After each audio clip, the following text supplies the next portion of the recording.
बहुत सारे कुछ सवाल है, लेकिन छोटा सा एक सवाल पूछता हूँ।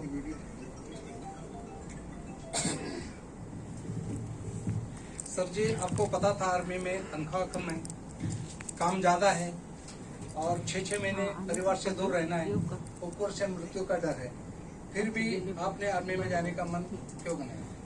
सबसे पहले तो मैं आप लोगों को जय हिंद बोलता हूँ। देखो, हम सभी आदमी राष्ट्र सर्वप्रथम बोलते हैं और आज हम महाभारत रामायण सभी आदमी पढ़ते हैं। 12 साल की उम्र में दशरथ को ले लीजिए, आप कौशल्या माता जी को ले लीजिए, सुना है ना सबने कि 12 साल की उम्र में ही वनवास के लिए भगवान श्री रामचंद्र जी को भेज दिया गया था। तो हमने भी वही चीज पढ़ी हुई थी और मैंने तो बता रहा हूँ कि दीपावली के ऊपर साफ सफाई होती थी घर पर।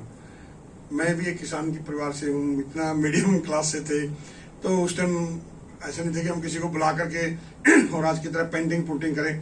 घर में आजू बाजू वाले मिलकर के चूना मारते थे घर पर दीपावली के टाइम पे। तो नेताजी सुभाष चंद्र बोस की जो फोटो को मैंने देखा और उसकी वर्दी जो देखी, तो मन में एक ख्वाब आया कि मैं भी वर्दी पहनूंगा। और 6 साल की उम्र में ये मैंने मेरे दादाजी को बताया कि मैं फौजी बनूंगा। और फिर मैं जैसे धीरे धीरे बड़ा हुआ तब मुझे समझ में आई कि भाई जिन महापुरुष को वर्दी देख करके बोला वो नेताजी सुभाष चंद्र बोस। उस टाइम तक मुझे ये नहीं पता था कि भाई ये कौन है वर्दी वाले बंदे, मतलब। और फिर उनके जो सेंटेंस लिखे हुए थे कि तुम मुझे खून दो मैं तुम्हें आजादी दूंगा, आज भी वो हर देशवासियों के रोंगटे खड़े करने वाली बात है। तो बचपन से ही आज हम वंचित रहते हैं। क्या रहता है कि हम सीमित रहते हैं। एक तो जनरेशन को लगा लो, एक बच्चा हो गया स्टॉप, 2 हो गया स्टॉप, बड़ी मुश्किल से ही। उसके बाद संयुक्त नहीं रहते। हम संयुक्त फैमिली से थे, मेरे दादा दादी के साथ में रहे और उनके आशीर्वाद से हमारा पालन पोषण हुआ। और उन्होंने कभी ये नहीं बोला कि नहीं ये नहीं पढ़ना, उन्होंने बोला चलो बच्चा है, और उन्होंने बोला कि ठीक है तुम फौजी बनना। ऐसे ही हम जाते थे, खेती में भी जाते थे, धीरे धीरे मैं बड़ा हुआ।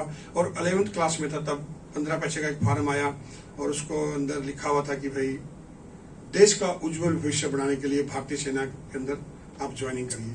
तो फिर मैंने 15 पैसे का वो फॉर्म बिना घर वालों से लेकर के भर दिया और भरने के बाद में हिसार कैंट के अंदर मेरा सिलेक्शन हो गया। उस टाइम तक मेरे मदर फादर कोई पता नहीं था। उस टाइम ये था कि मदर फादर ये थे कि उस टाइम डेड बॉडी नहीं आती थी। घर वाले बोलते थे कि 6 भाई बहन में सबसे बड़ा है, आप सभी परिवार हैं, सबके बच्चे हैं, या तो बड़े को प्यार होता है या तो छोटे वाले को, बीच वाले तो वैसे ही रह जाते हैं। तो सबसे बड़ा मैं ही था और वो भी लड़का। आज भी हम लोग इस तरह ही बोलते रहे कि बेटी बचाओ बेटी पढ़ाओ, मगर हमारी मानसिकता आज भी जेंट्स के प्रति हो जाती है। तो बोले कि नहीं नहीं भाई, छोटा सा लड़का है, गोरा चिट्टा है और रेड बॉडी नहीं आएंगी।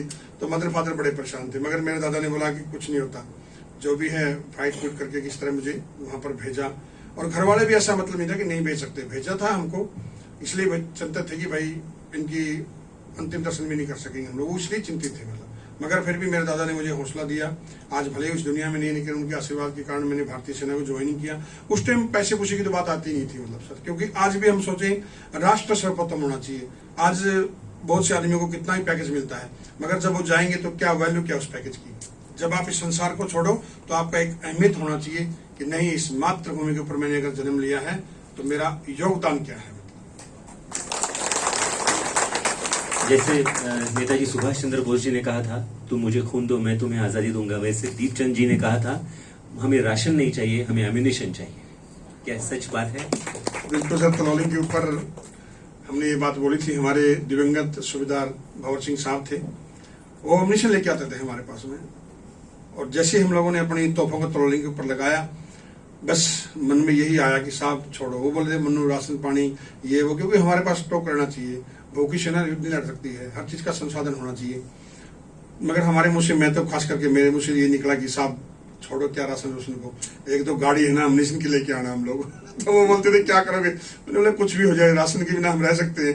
मगर वो जब भी हमारे पास राशन की बात करते तभी हम बोलते थे साहब राशन छोड़िए, आप राशन का जिक्र मत किया करो, एम्यूनिशन ज्यादा लेके आया करो।